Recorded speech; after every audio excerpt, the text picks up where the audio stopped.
Welcome to Spiritual Awakenings with Linda Minner. Speak the truth. Anti-racism is the goal.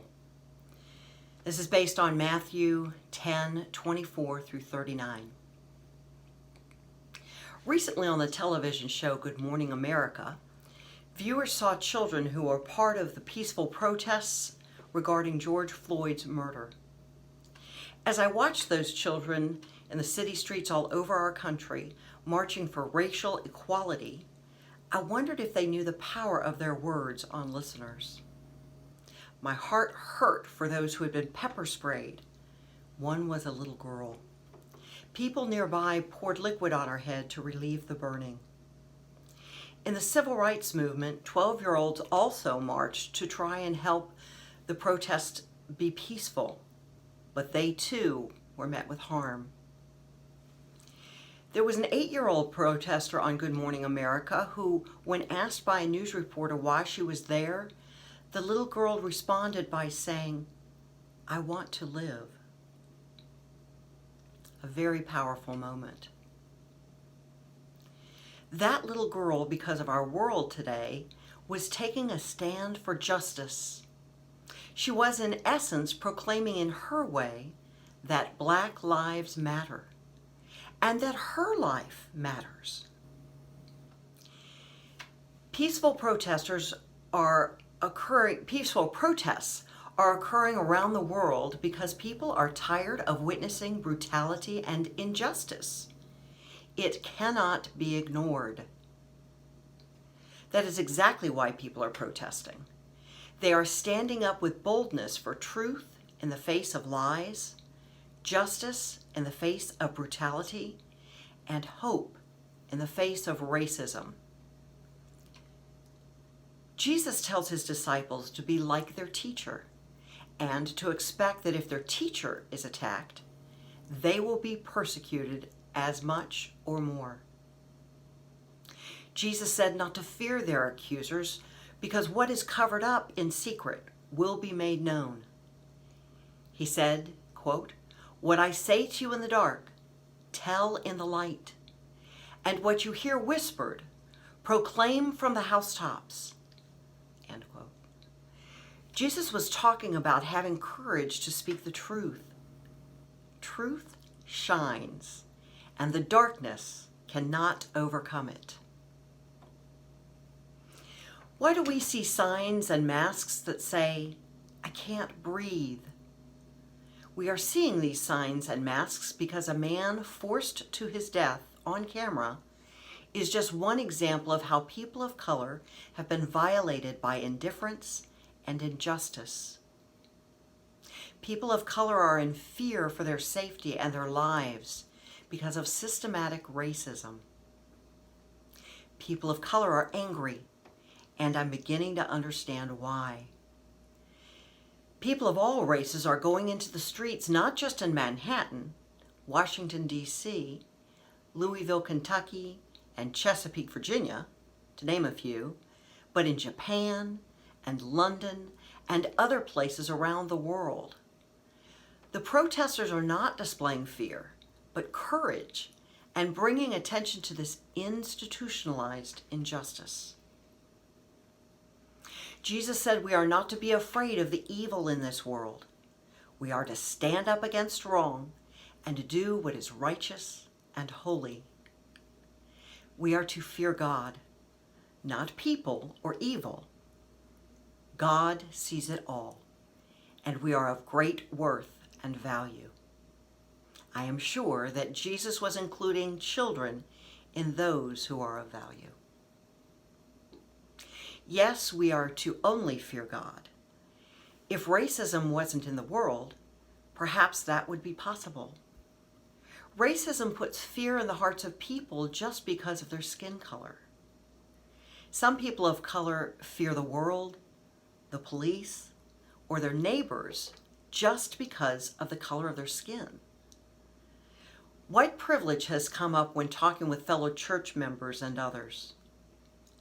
I'm a Caucasian, and I did not truly understand what white privilege means, but I've been learning more about what that white privilege is all about. It basically means that because of my skin color, people who look like me inherently seem to have or exhibit more unspoken rights or privileges than people of color. I am told that people of color do not need me to tell their story, and I agree. They are not expecting, nor do they want my apologies for things I did not cause. They don't expect me to fix the situation because it is more than one person alone can do. But what we can do collectively is acknowledge that white privilege exists and stop it.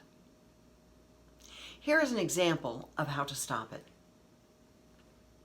In an online publication, Good Black News, GBN editor-in-chief Lori Lakin Hutcherson said she expects people to, I quote, stand up for fair treatment and justice, not to let jokes or off-color comments by friends, co-workers, or family slide by without challenge, and to continually make an effort to put yourself in someone else's shoes, so we may all cherish and respect our unique and special contributions to society as much as we do our common ground.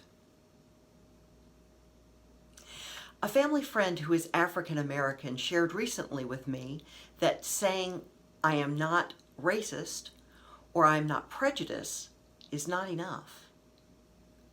The call is for anti-racism. I think that's what Lori Hutcherson meant in her online article. Stand up, speak up, and do the right thing.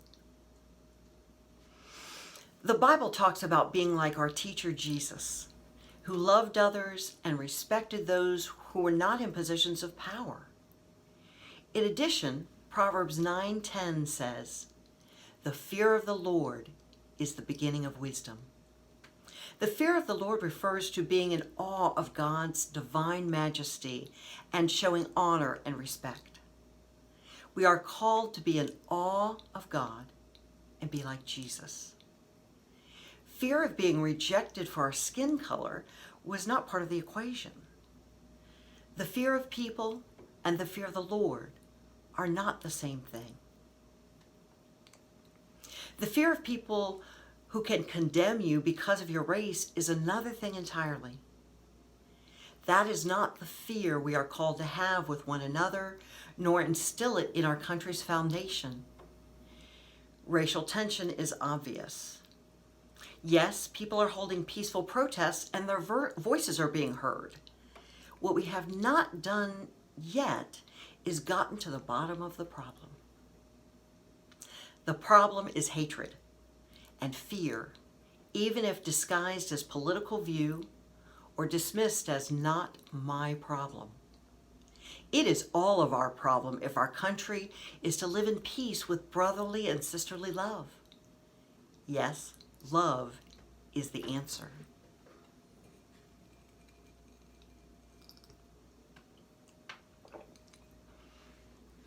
Love does not rejoice in wrongdoing, but rejoices in the truth.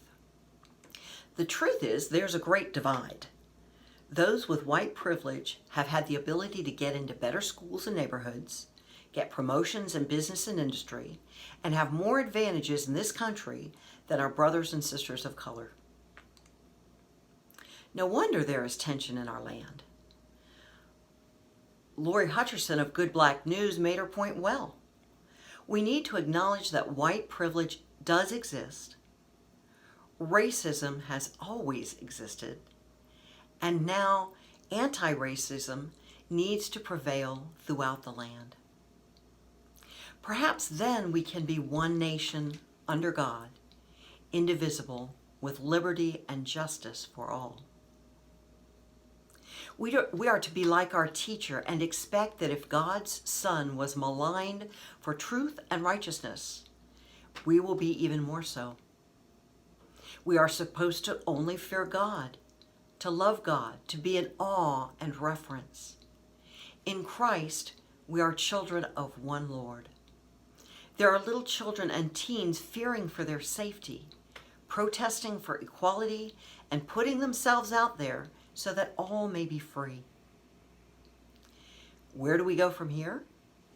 Jesus says to look at the birds of the air. Not one falls to the ground without God knowing about it, and that we are worth more than many sparrows. We are not to worry or fear, but we be bold and courageous in the midst of that which is wrong, and stand up for that which is right. The walls of racism can come down if we are willing to learn, if we are willing to love, if we are willing to stand up and speak up against racism in all forms. God bless you.